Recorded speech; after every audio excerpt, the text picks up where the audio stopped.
part of tonight's team coverage. For the last 35 days, News 5 has been closely following the search for Gannon. We want to bring everyone up to speed on how the investigation got to where it is tonight. Chief investigative reporter Eric Ross breaks down a timeline of the key events. Unfortunately, this is not the outcome anyone was hoping for. Over the last several weeks, the community has come together, participating in numerous searches and vigils to find Gannon.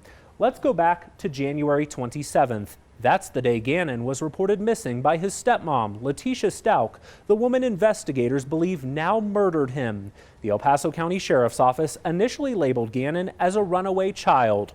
Despite tips from credible law enforcement sources telling me that Gannon was not a runaway and that foul play was suspected, it wasn't until January 30th, 3 days later, that the El Paso County Sheriff's Office decided to upgrade the investigation to a missing and endangered child case.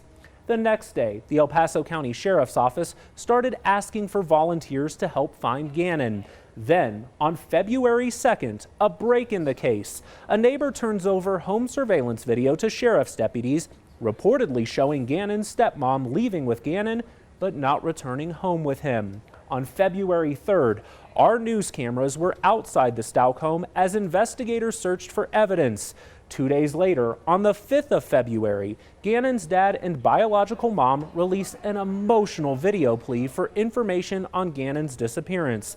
And for the next several weeks, multiple searches took place until today, March 2nd, when the sheriff's office announced Letecia Stauch, Gannon's stepmom, was taken into custody without incident in South Carolina.